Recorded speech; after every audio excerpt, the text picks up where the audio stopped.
Right, welcome back to what I think is episode 77. I missed one out last week. I didn't have time to do the editing basically. I filmed some stuff, but we'll just move on. So you're joining me as I'm just about to finish making this oak shell. It is Bank Holiday Monday, and I forgot to film the start of it, but yeah, I'm going to finish that one. Then I've got a walnut shell, another oak shell. That might be it for what I filmed today, probably. So I'm going to do that. These, if you're new to the channel, my name's Carl and I run AC Drums and Drum Shells UK. The Drum Shells UK side of it is basically you can order drum shells from 8-inch right the way up to 24-inch in a myriad of woods. There is no real limitation to that. If we can get hold of it, we can use it. Take a look at the website, drumshellsuk.com. So these are for orders on there. These are some of the moulds, 10-inch, 14, a 13 and a 16. I've used tons of variations of moulds, as I've talked about before. These are the lightweight version that I basically use these days, more often than not, to save my back. I have other versions, such as the solid version down there, split moulds, which weigh an absolute ton. I have also got, if I move the camera around, these sort of steel moulds, which are even heavier, hence why I've got a bad back, and I tend to use these lightweight moulds. I do have some trade customers who prefer me to use the steel moulds, even though there is absolutely no difference whatsoever to the end result. They make the same drum shell, the same size, the same everything basically. It's all about how you make the shell, not what you use to make it.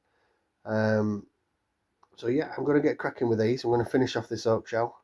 I'll probably start on the walnut, get cracking on that. It's a thick shell, so I'm going to probably split it. We'll do half of it today, since there'll be a lot of moisture going into it, and we'll finish it off tomorrow or the day after. So yeah, I'm going to mount this phone so I can use my hands, and we'll get going.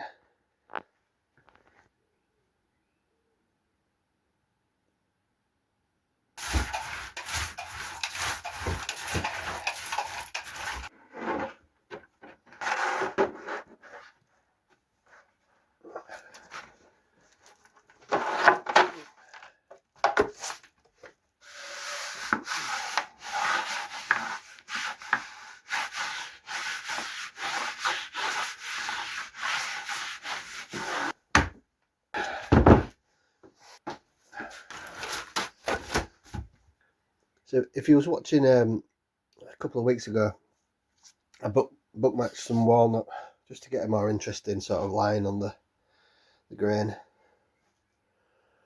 And there it is. This will be the face piece. So this is the piece that you'll see as the main finish on the drum. Looks pretty cool. On the back side you've got the vertical running piece of walnut. This is obviously made up of multiple pieces all aligned together. Don't need to worry about being matching or book matching or anything when you're just on the back inside. It's not going to be visible, but this obviously is book matched, so you get the nice interesting pattern. This end,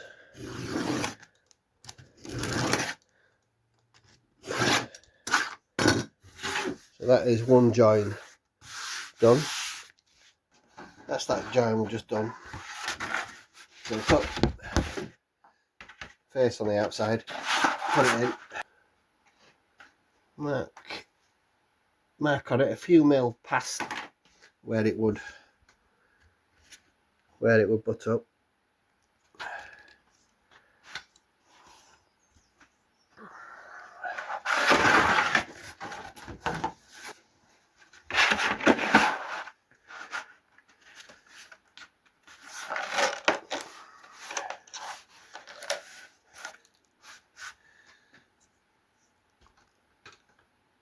So that's first attempt.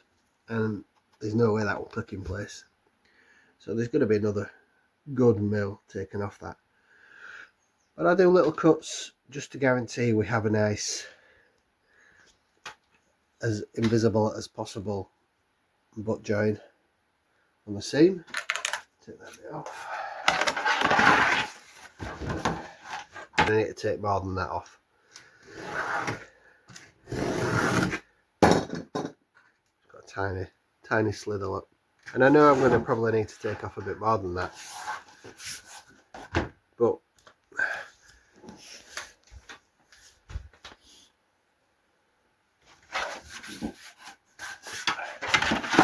why rush it?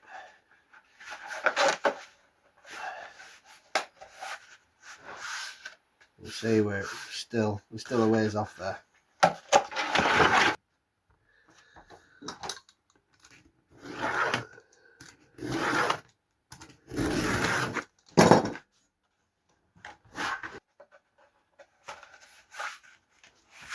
And there we go.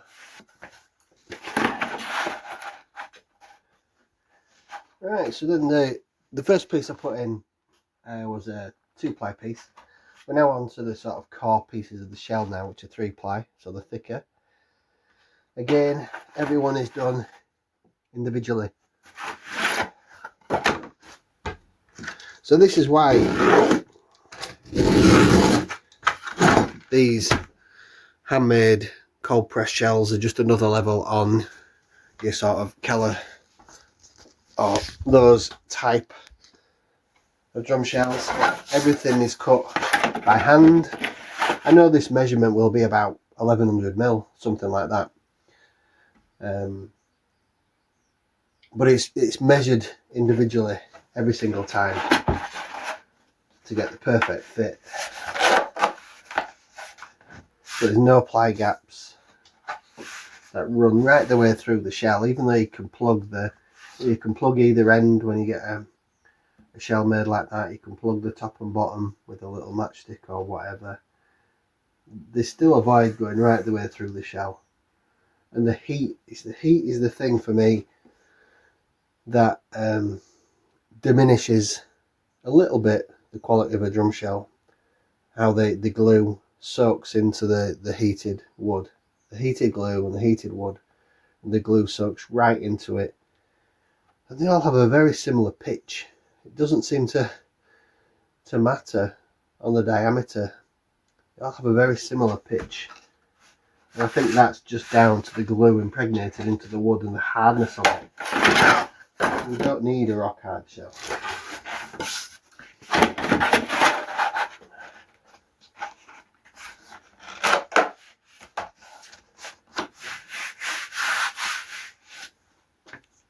Right, so that is the second piece.